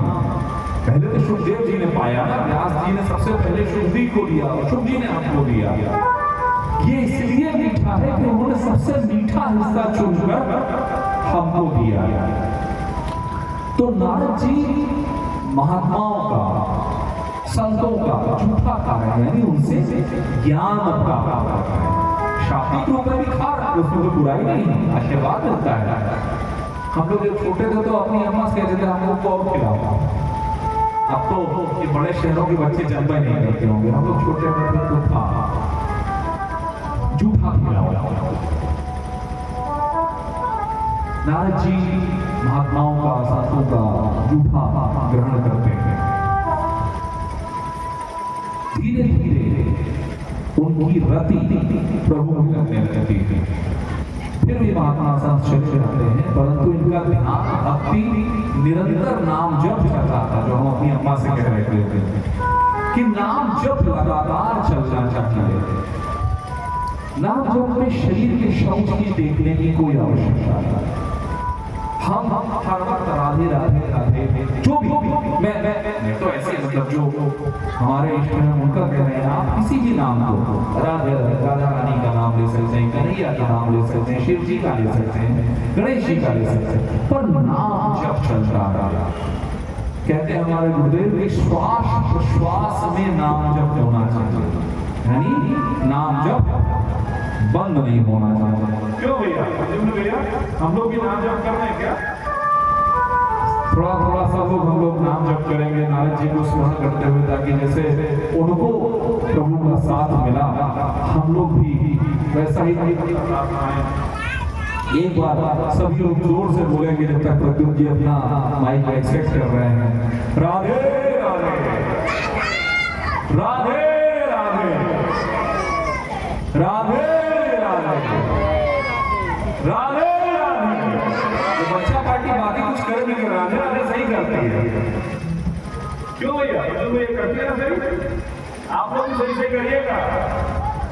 हरे कृष्ण हरे कृष्ण हरे कृष्ण, जो बोलो हरे गोविंद बोलो हरि गोपाल बोलो, गोविंद बोलो हरि गोपाल बोलो, गोविंद बोलो हरि गोपाल बोलो, गोविंद बोलो हरि गोपाल बोलो, गोविंद बोलो हरि गोपाल बोलो, गोविंद बोलो हरि गोपाल बोलो, गोविंद बोलो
नारद जी थोड़ी ऊर्जा आ गई ना, जाके सब लोग बड़ा ठोस ठोस बोलते हैं। हमारा थोड़ा थोड़ा भजन की आवश्यकता होती है। हमारी अम्मा कहती थी कि जब पढ़ाती थी तो बीच बीच में ऐसे ठुक हुए बीच बीच में यही जरूरी होता है, तुम पढ़ोगे नहीं तो इसे आप लोगों को भजन दीजिए। अच्छा, कई बार ऐसा लगता है खासतौर पे जो ज्ञान मार्ग से आते हैं वो भजन का महत्व नहीं समझते। सच बता रहा हूँ, मतलब ये अपना जिया हुआ सत्य बता रहा हूँ। हम लोग भजन का महत्व नहीं समझते थे, मतलब मैं अपना बताऊंगा। पर भागवत जी की ऐसी कृपा हुई, खासतौर पे माधव जी की, हमारे यहाँ प्रयाग में वीणी माधव, हम जब वीणी माधव की शरण में गए तो वीणी माधव ने उस भाव से जोड़ा। भक्तजनों, श्री श्रोताओं, भाव प्रधान है। क्यों? एक छोटा सा उदाहरण आपको बताऊं कि एक कसाई है, वो भी जीव को काटता है। एक डॉक्टर है, वो भी जीव को काटता है, लेकिन हम डॉक्टर की इज्जत करते हैं। क्यों? क्योंकि वो जीवन बचाने के लिए काट रहा है, वह जीवन देने के लिए काट रहा है। तो नारद जी ने बताया कि इस तरह से संत सेवा से, इस तरह से संत सेवा से मेरे पाप कट गए, मेरी जो रति है वो प्रभु चरणों में लग गई। कालांतर में वो संत चले गए, पर मेरा मन फिर गृहस्थी में नहीं लगा। लेकिन माँ थी, तो माँ की सेवा में मेरा मन अटका हुआ था। कालवश एक दिन माँ सुबह सुबह गाय के पास जा रही थी चारा देने और उसको सांप ने डस दिया। अब इसे अच्छा माने या बुरा, हर घटना के दो पहलू होते हैं। एक उदाहरण दूं आपको शंकराचार्य जी का। आप में से कितने लोगों ने शंकराचार्य जी का नाम सुना? सब लोग शंकराचार्य जी को जानते हैं ना? आदि शंकराचार्य, आदि शंकराचार्य वो हैं जिन्होंने शंकराचार्य पीठों की स्थापना की, चार पुरियों की स्थापना की। आदि शंकराचार्य जी की माता जी जब छोटे में थी तो उनको जाने नहीं दे रही थी। कथा आती है कि उन्होंने माया से एक मगरमच्छ उत्पन्न किया और उससे अपनी मां का पैर पकड़वा लिया। अब इसे आप छल कहेंगे, पर चूंकि अच्छे काम के लिए, वही भाव, उनका भाव अच्छा था, क्योंकि उनको हिंदू धर्म को, सनातन को संगठित करने का दायित्व देकर भेजा गया। तो उन्होंने मां से कहा, देखो अगर तुम कह दोगी ना, पैर पकड़वा लिया। उनका पैर मगरमच्छ ने पकड़ दिया। मां रोने लगी, अरे मेरा बेटा चला जाएगा। तुम इससे कह दो कि मैं अपने बेटे को संकल्पित करती हूँ, संन्यास के लिए अनुमति देती हूँ, छोड़ देगा। ऐसे नहीं छोड़ के आप करो तो अपने कह दिया भाव। क्यों? क्योंकि शंकराचार्य जी का भाव इस घटना में भी नारद जी का हित हुआ उस मृत्यु से। तो नारद जी जैसे ही उनकी माता जी की मृत्यु पिछले जन्म उन्होंने उनका सारा अंतिम कर्म किया और फिर वो चल गए। उन्होंने बहुत लंबी तीर्थ यात्रा कथा की है, गांव गांव नगर नगर वो भटके, भिक्षा मांगी। भिक्षा का एक स्वरूप है कि पेट भरने के लिए भिक्षा, और दूसरी भिक्षा होती है जिसे हम मधुपरकरी कहते हैं। यानी मधुपरकरी यानी जैसे मधुमक्खी फूल से पराग लेती है, कितना लेती है जिससे उस फूल को भी कष्ट ना हो, उसे कहते हैं मधुपरकरी। ऐसी भिक्षा मांगी, यानी किसी से थोड़ा सा, कहीं एक मुट्ठी सत्तू ले लिया, कहीं एक मुट्ठी आटा ले लिया, ऐसे समय बिताया। फिर एक दिन उनका ध्यान आ गया और ध्यान में ही उनको प्रभु के दर्शन, और फिर प्रभु ने उनसे कहा कि अब आप ये शरीर छोड़ो। उनके शरीर छोड़ने के बाद वो सीधे ब्रह्मा जी के श्वास के माध्यम से सीधे प्रभु के अंदर प्रवेश हो गए और युग परिवर्तन तक वहीं रहे। फिर जब नया युग आया, कल्प का परिवर्तन हुआ, तो ब्रह्मा जी के श्वास से नारद जी उत्पन्न हुए। ऐसे हैं नारद जी। इसलिए सनकादिक ऋषियों ने कहा, अरे आप भी परेशान हैं, वरना तो ये दुनिया वाले तो परेशान रहबत करते हैं, इसे क्या खास बात है, आप भी परेशान हो गए हैं। प्रभु क्या बताओ, मैंने एक दृश्य देखा।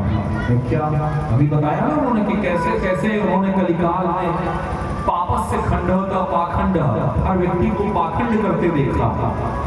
तब उन्होंने कहा प्रभु मैंने एक अद्भुत दृश्य देखा, मैं वृंदावन में भक्ति रानी को, एक स्त्री को, नव यौवना, षोडशी, अति सुंदर, और उसके पास दो पुरुष, वृद्ध पुरुष को देखा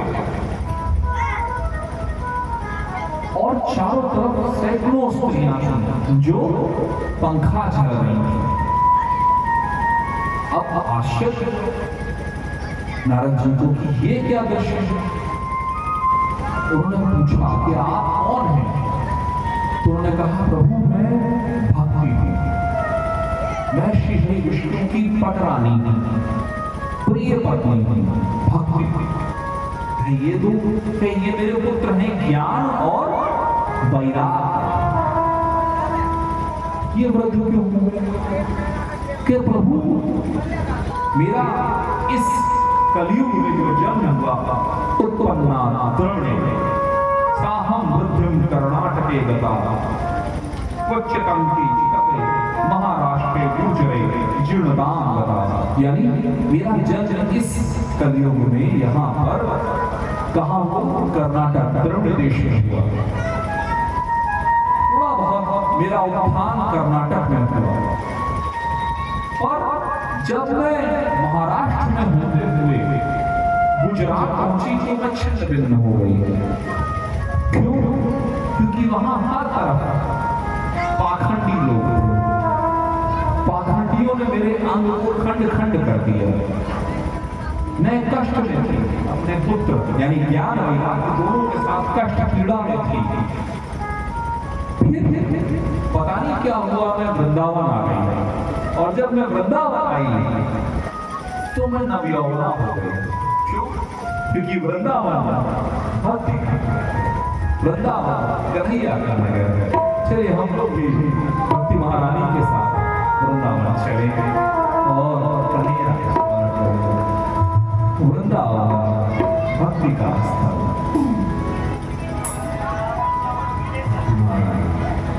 वृंदावन जाऊंगी सखीना लौट के आऊंगी, वृंदावन जाऊंगी सखीना लौट के आऊंगी, मेरे विरह में वीर सखी वृंदावन जाऊंगी, मेरे विरह में वीर सखी वृंदावन जाऊंगी,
कैसे करूं मैं तीर सखी वृंदावन जाऊंगी अरे कैसे करूं मैं तीर सखी वृंदावन जाऊंगी वृंदावन जाऊंगी सखी ना लौट के आऊंगी वृंदावन जाऊंगी सखी ना लौट के आऊंगी वृंदावन जाऊंगी अरे ना लौट के आऊंगी वृंदावन जाऊंगी सखी ना लौट के आऊंगी ओ मेरे मुझे ओ मेरे मुझे ओ मेरे विरह में वृंदावन जाऊंगी ओ मेरे मुझे विरह में सखी वृंदावन जाऊंगी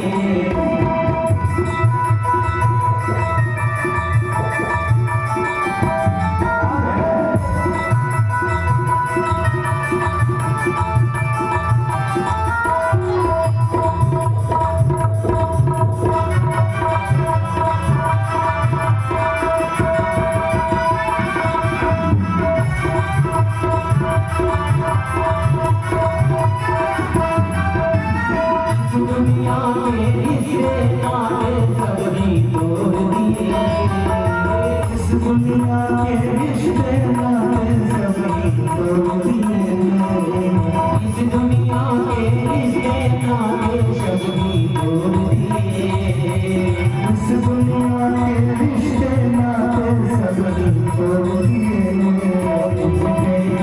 तुझे कैसे मैं निकलाऊंगी जाऊंगी तुझे कैसे दिखाऊंगी वृंदावन जाऊंगी वृंदावन जाऊंगी सखी ना लौट के आऊंगी वृंदावन जाऊंगी सखी ना लौट के आऊंगी वृंदावन जाऊंगी सखी ना लौट के आऊंगी वृंदावन जाऊंगी सखी ना लौट के आऊंगी ओ मेरे मुझे ओ मेरे मुझे ओ मेरे मुझे विरह में वृंदावन जाऊंगी मेरे मुझे विरह में वृंदावन जाऊंगी ओ मेरे मुझे विरह में वृंदावन जाऊंगी मेरे मुझे विरह में वृंदावन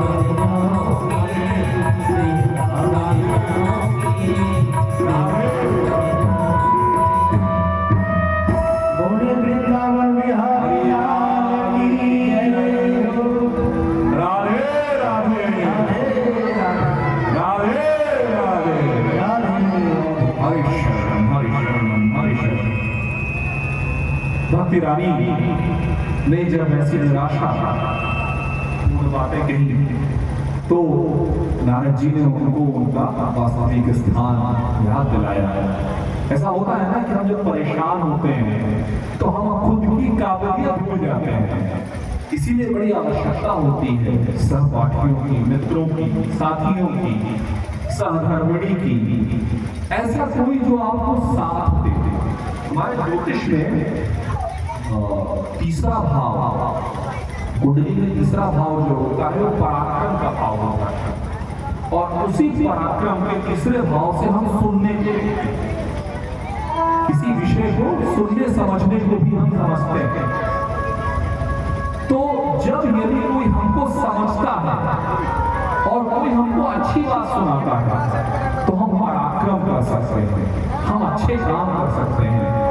तो नारद जी ने भक्ति रानी को याद दिलाया कि हे भक्ति देवी, आप प्रभु की पटमनीषी, आप प्रमुख रानी हैं। आपके बुलाने पर आज भी प्रभु किसी के भी घर में पधार जाता है। आप सब लोगों ने विभिन्न कथाएं सुनी होंगी, मीरा जी की सुनी है, रैदास की सुनी है, सूरदास जी की सुनी है। जब जब किसी ने बुलाया, हम लोग इस कथा में जब आगे चलेंगे तो एक बार उसी समय द्वारका के समय ऐसी सुंदर घटना घटी कि कब वो अद्भुत था कि एक अपने कन्हैया अपने भक्त के लिए ईंटे पे खड़े रहे, विठ्ठल विठ्ठल विठ्ठल विठ्ठल भक्ति रानी आप वो हो जो वधिक के यहाँ श्री हरि विष्णु को बुला सकते हो। आप भक्ति रानी वो हो जो इस कलयुग में, त्रेता द्वापर सतयुग में ज्ञान वैराग्य से लोगों को मोक्ष मिलता था। कलयुग में कोई आधार, कलयुग ना आधार, आपके बगैर कोई रास्ता नहीं है। और वृंदावन आपका मूल स्थान है, इसलिए आप यहाँ पर बलि हो गए। पर आज कली काल में पाखंड के जीवन से होने के कारण ज्ञान और वैराग्य का महत्व नहीं रह गया। और आप चिंता नहीं करें, मैं प्रभु का नाम लेकर, वेद ध्वनि कर, घोष ध्वनि करके, भगवत गीता के पाठ से इन दोनों को जागृत कर रहा। नारद जी ने वेद सुनाए, चारों वेद सुनाए, उपनिषद सुनाए, भगवत गीता सुनाई, पर ज्ञान वैराग्य की स्थिति पर कोई परिवर्तन नहीं हुआ।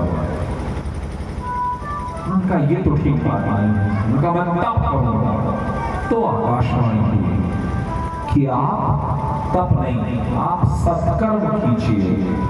और कौन बताएगा आपको? आपको कोई सद्गुरु, कोई महापुरुष आपको बताएगा।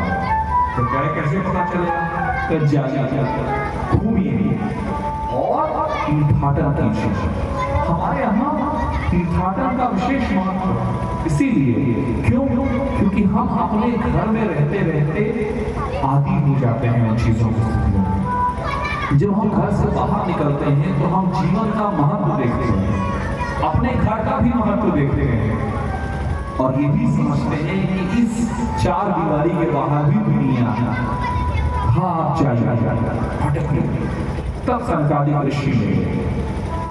संकादिक ऋषियों ने कहा कि आपने जो किया है वो द्रव्य ज्ञान यज्ञ क्या है?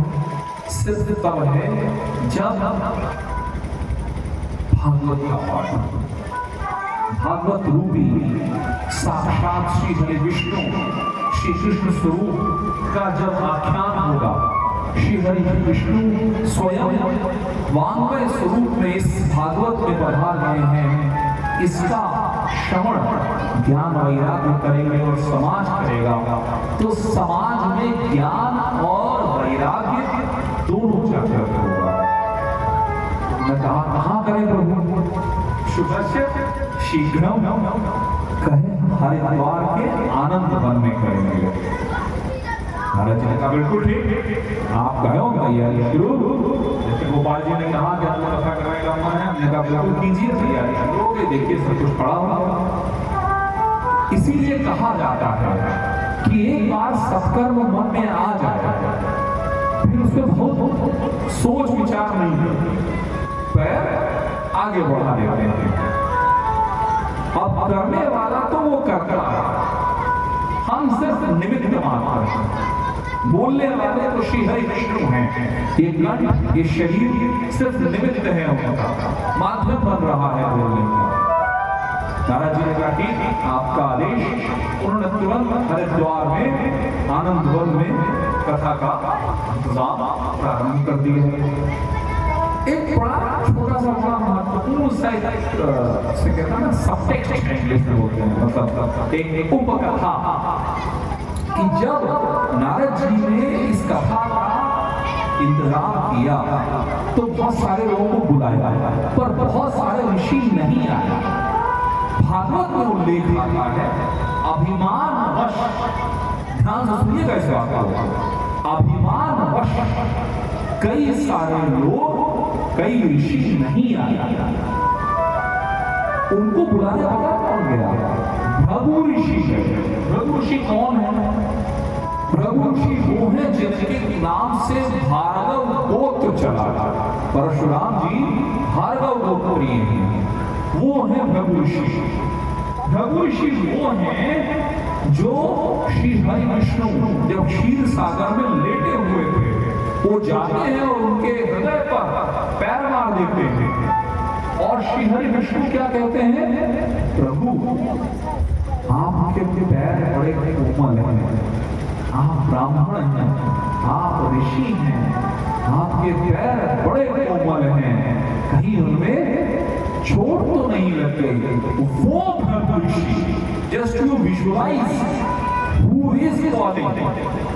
हम अपने पड़ोसी को नहीं बुलाना चाहते, हम अपने पड़ोसी से नहीं कहते कि भैया आओ हमारे यहाँ सत्यनारायण जी की कथा हो रही है। क्यों? क्योंकि हमारी नाक नीचे हो जाएगी। और भृगु ऋषि बुलाने गए। क्यों? क्योंकि इस कथा को सुनने का जितना पुण्य है, उससे 10 गुना पुण्य सुनाने का।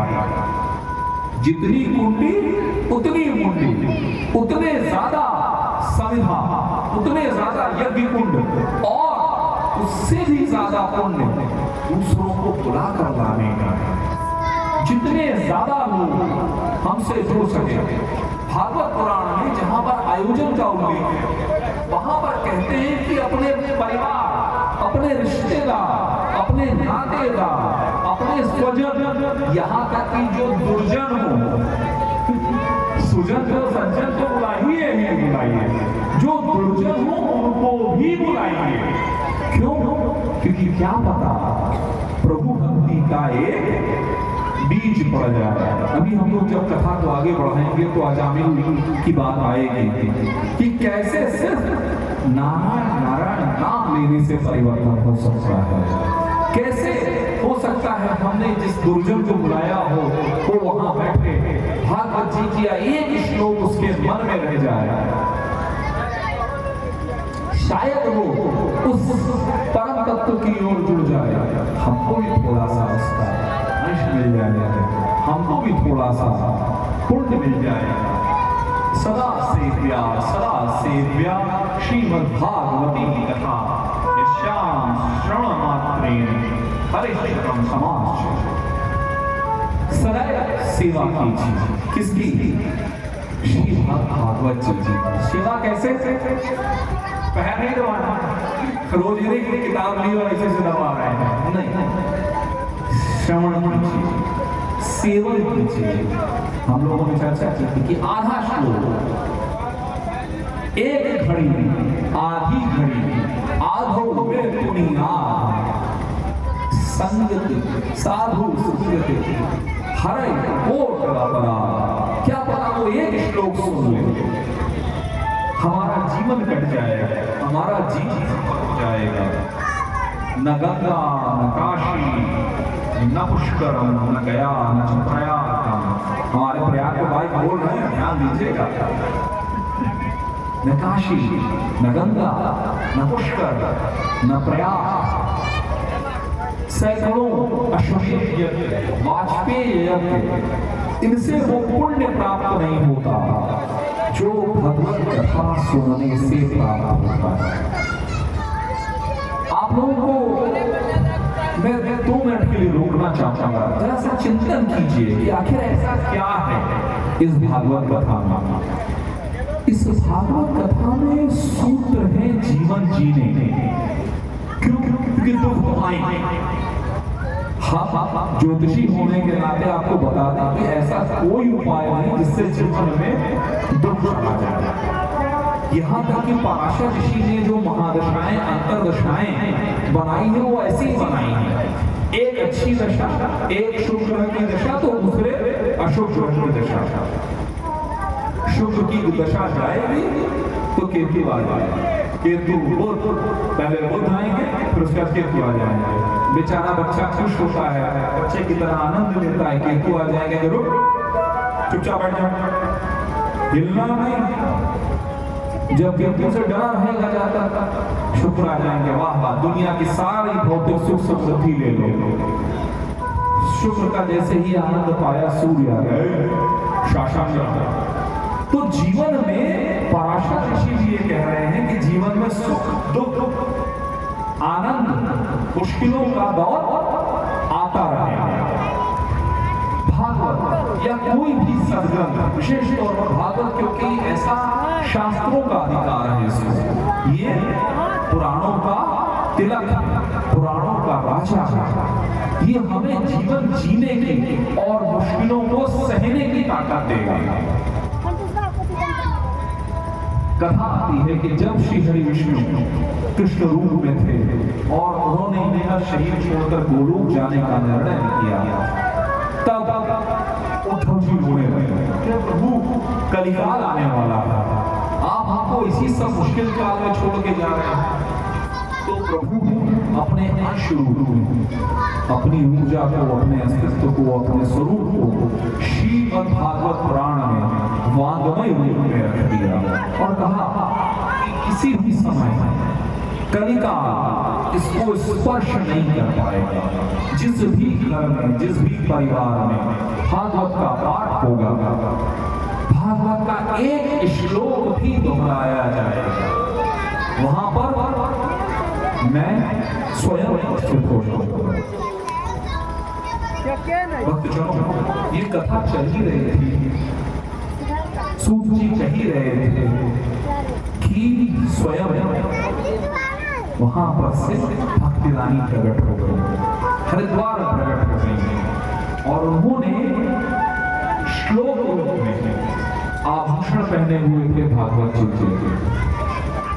तो श्रोताओं ने पूछा कि भक्ति रानी कहां से आया? मैं आप लोग का ध्यान इस तरफ भी खींचना चाहता था। तो सूत जी ने कहा कि संतादिक ऋषियों ने कहा कि भक्ति रानी, स्मरण रखिएगा, स्वयं संतादिक ऋषि जो ब्रह्मा के प्रथम मानस पुत्र हैं, पुराणों में भी पुराण है, सदैव हरिभक्त में वो कहते हैं भक्ति रानी इन श्लोकों के अर्थों से उत्पन्न हुई, यानी महत्वपूर्ण है पारायण, जो कि अभी पंडित जी कर रहे हैं, ठीक बात। लेकिन हमारे आपके लिए क्या है? हमारे आपके लिए श्लोकों का अर्थ महत्वपूर्ण है। भक्तजनों, इस कथा में आगे चलकर संतादिक ऋषियों ने भक्ति रानी का आवाहन किया। उसके बाद स्वयं श्री हरि विष्णु प्रकट हुए और उन्होंने वरदान दिया कि जहां जहां पर भी मेरी यह श्रीमद् भागवत कथा होगी, मैं स्वयं उपस्थित होऊंगा, कलिकाल को रोक। हमारे संगीतक के साथी सुने, जब श्री हरि विष्णु पधारे, फिर मैं उस बात की तरफ आप सब लोग और अपना ध्यान खुद खींचना चाहता हूँ कि हमारे जैसे लोग जो ज्ञान मार्ग से आए हैं, जिन्होंने किताबों की पढ़ाई, जिन्होंने ग्रंथों का अध्ययन किया, हम लोग संगीत का महत्व नहीं समझते, पर जब हमने भागवत का अध्ययन किया, स्वाध्याय किया, तो जब आया कि जब श्री हरि विष्णु पधारे तो उनके साथ उनके पार्षद पधारे। पार्षद यानी जो उनके गण हैं, जैसे हमारे शिवगण, वैसे प्रभु के पार्षद पधारे। पार्षद कौन कौन थे? ध्रुव थे, प्रहलाद जी थे, स्वयं शुक जी थे, ऐसे पधारे। लेकिन कैसे पधारे? वो हाथ में वाद्य यंत्र लेकर पधारे, खड़िया बजाते हुए, मदन और खड़ंजा ऐसे ऐसे बजाते हुए कोई मजीरा बजा रहा है, प्रभु के साथ उन संगीत वाद्य के साथ उनके पार्षद प्रकट हुए। तो ये बताता है कि कथा के साथ अर्थ का कितना महत्व है। अगर हम कथा का अर्थ नहीं जानेंगे तो पारायण से काम नहीं चलेगा। और कथा संगीत का महत्व श्री हरि विष्णु स्वयं बता रहे हैं, तो हम क्या करें? भक्तजनों, इस कथा महात्मा में आगे चलकर गोकर्ण और धुंधुली की, आत्मदेव की, धुंधुक की सबकी कथा आती है। वो कलयुग का एक ऐसा सत्य है जो हमारे सामने खड़ा हो जाता है। क्यों? कलयुग, कैसा कलयुग कि आत्मदेव नाम के एक ऋषि बड़े सात्विक व्यक्ति तुंगभद्रा नदी के किनारे रहते थे। आत्मदेव कोई और नहीं है, हम सब में उपस्थित हमारी आत्मा ही है आत्मदेव। और ये तुंगभद्रा नदी जो है वो चेतना का अंश है। आत्मदेव की कोई संतान नहीं थी, आत्मदेव की कोई संतान नहीं थी, उनको कोई दुख भी नहीं था इस बात का, क्योंकि वो अपने जीवन में आनंद में रहते थे। कहीं किसी तरह से कुछ लोगों ने उनसे कहा, कुछ जगहों पर उल्लेख है, पितरों की बात आती है, फिर आती है कि नहीं किसी ने रंग बोला, पर फिर उनको एक दिन लगा कि नहीं यार हमको संतान चाहिए, और बड़ा दुखी हो गए। फिर थोड़े दिन में इतना दुखी हो गए कि वो आत्महत्या करने को तैयार हो गए। वो आत्महत्या करने के लिए अरण्य की तरफ, वन की तरफ चल चले। एक तरफ अरण्य में हवन करने वाले ऋषि, दूसरी तरफ ये अरण्य में, वन में आत्महत्या करने जा रहे हैं। वहां पर इनको एक संत पुरुष मिले। संत पुरुष ने कहा कहाँ जा रहे हैं आप? तो गृहस्थ जैसे दिखते हैं, कहाँ वनों में भटक रहे हैं? क्या प्रभु संतान के बिना घर का कोई सुख नहीं। उन संत ने कहा कि देखो भैया, बहुत सारे पुत्रों वालों को देख बड़ा कष्ट देते हैं पुत्र, कभी घर छोड़कर चले जाते हैं, कभी मारपीट, कभी बूढ़े हो गए तो मारपीट तक करने लगते हैं, और नहीं भी करें तो कम से कम अपने जीवन में इतना लग जाते हैं कि तुम्हें भूल जाते हैं। बहुत मोह मत करो उससे। आपने कहा नहीं, ऐसा नहीं, हमको पुत्र चाहिए तो चाहिए, वरना आत्महत्या करके ठीक। कभी कभार बच्चे को आग छू लेनी चाहिए, क्यों मानो है ना? कई बार जब बच्चा ज्यादा बदमाशी करता है कर ले, चोट लगी तो रोना दो और है ना? ऐसे कहते थे। अब आजकल के बच्चों को नहीं कहते, आजकल के बच्चे प्यार से। हम लोग जब छोटे थे तब था जा लगी चोट दो और है ना?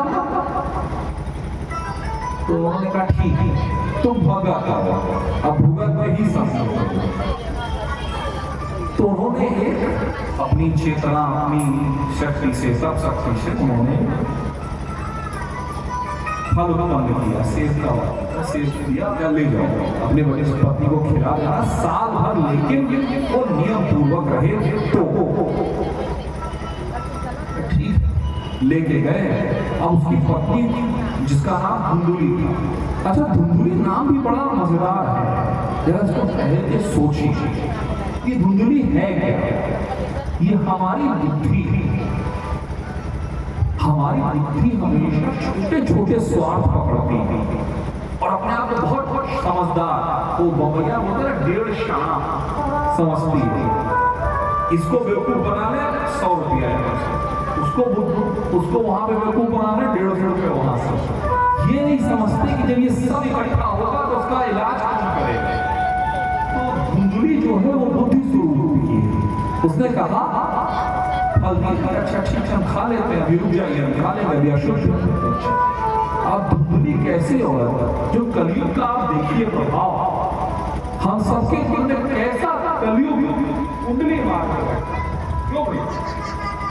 कलयुग बैठा मार कुंडली, बताइए हम सबके मन में। और ये उस समय था कि कलयुग का प्रभाव कितना फैल गया होगा, क्यों?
इतने राम कहाँ से लाऊं।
यही विराम देवी दुंदुली ने क्या कहा इस पर हम लोग कई चर्चा करेंगे। तो जैसा मैंने आप लोगों से वादा किया था, मैं आप लोगों को 2 उपाय दूंगा। मैं क्या दूंगा, गुरु परंपरा से मुझे प्राप्त है, लेकिन ये उपाय शास्त्रोचित है, यानी शास्त्र विरुद्ध नहीं है।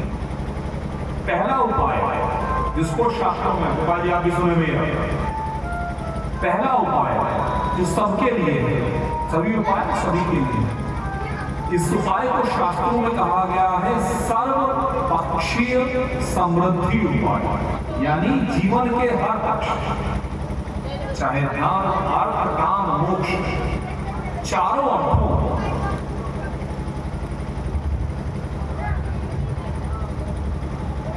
में जातक को ये शुभ फल देता है। इसे हमारे यहाँ सर्वपक्षीय समृद्धि उपाय कहा गया है। परंपरा से हमारे पूर्वजों ने इसको रखा हुआ है। आप सब लोगों ने शायद बचपन में सुना होगा, लेकिन मैं सिस्टम से बता देता हूँ। इस उपाय का मूल वही है जो आप सब लोगों ने, खासतौर पे हमारी जो वृद्ध माताएं ने बचपन में सुना होगा कि खाने की पहली रोटी देते हैं गाय, बीच ही रोटी देते हैं कौवे को, और आखिरी रोटी देते हैं कुत्ते। इसका मूल यह है कि गाय को रोटी की देकर हम बृहस्पति और शुक्र को ठीक कर देते हैं, कौवे को रोटी देकर हम शनिदेव को प्रसन्न कर लेते हैं, और कुत्ते को रोटी देकर हम राहु केतु अपने संभाल लेते हैं। तो एक तरह से हमने लगभग सारे ग्रहों को संभाल लिया। तो खाने के पहले, लेकिन इस नियम को ध्यान से सुने माता, हमसे बतियाए ले, पापा से बात बतियाए, अम्मा हमारा गलत बात देख ले, तुम्हारे पड़ोसी ने घर को मिली, हमसे सुन ले, हमारा सुन ले, ये हम जो बोली थी ना मिली, चले जा पाया।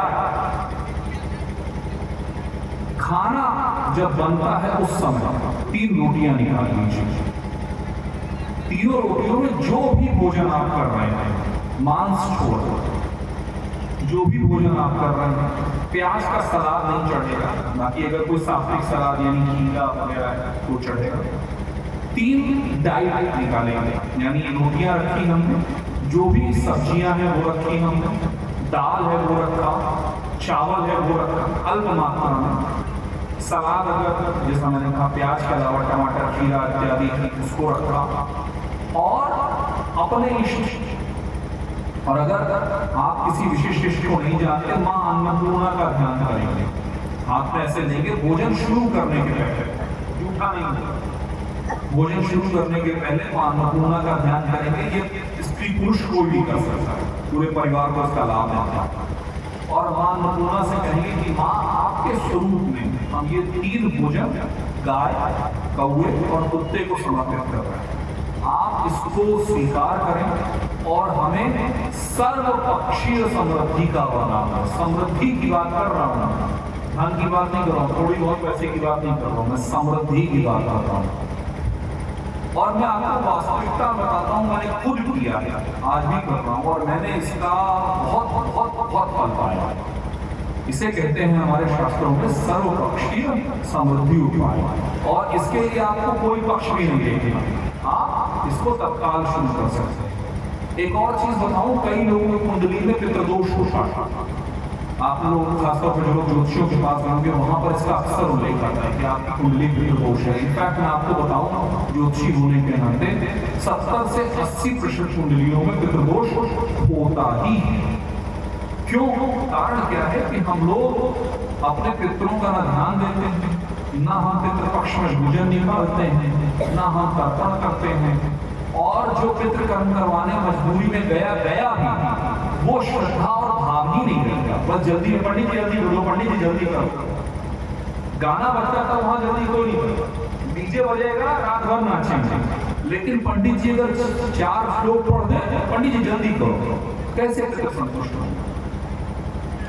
ये उपाय पितृदोष के निवारण का भी बहुत सुंदर उपाय है, लेकिन एक दिन से नहीं, एक हफ्ते से, एक मास से ज्यादा नहीं। मैं आपको बता रहा हूं, आप लगातार मात्र 151 दिन तक, ज्यादा नहीं, आपको अपने जीवन में, मैं 99% निश्चित हूं कि आपको अपने जीवन में सकारात्मक परिवर्तन दिखाएगा।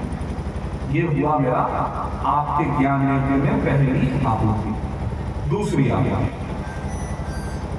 घर में कलह होता हुआ, लड़ाई झगड़ा होता हुआ, किसी भी तरह का, परिवार में पति पत्नी में खटपट होती हो, ज्यादा लड़ाई झगड़ा होता हो, एक दूसरे से बात ठीक से नहीं होती, रात में स्टील के गिलास में पानी भर के रखेंगे। चांदी का ग्लास अगर हो तो चांदी में रखेंगे, लेकिन नहीं है तो स्टील भी चलेगा, सफेद होना ज्यादा जरूरी। और जो अगर स्त्री रख रही है तो भी, और पुरुष रख रहा है तो भी, अपने बाएं तरफ सोते समय रखेंगे, जिस तरफ भी सोते हैं बिस्तर के बाएं तरफ रखेंगे, रात भर उसको रखा रखेंगे, और सुबह उसको किसी सुगंधित पुष्प के पौधे पर चढ़ा। मैं आपको 99% तक की गारंटी दे सकता हूँ, बाकी 1% तो जरूरी के हाथ में। कलह और मन में अपने आप ऐसी शांति आ जाती है कि आप खुद लड़ाई नहीं करते। लेकिन फिर वही बात, कम से कम 151 दिन लगातार। अब मैंने जो तीसरा आप लोगों से वादा किया था कि मैं किसी एक श्रोता की कुंडली देखूंगा, और या पहले अगर आपके मन में धर्म संस्कृति से जुड़ा हुआ कोई प्रश्न हो तो वो पूछ लीजिए। कोई प्रश्न है आप लोगों के मन में आज की कथा से? कोई प्रश्न है? अंग्रेजी में जब हम पढ़ाते थे तो हम 2 चीजें कहा करते थे, ऑल क्लियर का 2 मतलब होता है, या तो सब समझ में आ गया या सब ऊपर से निकल गया। ऐसा तो नहीं है ना, कुछ तो रह गया ना। क्या किया जाए? हमको तैयार भैया, हमारा फोन है कुंडली वाला,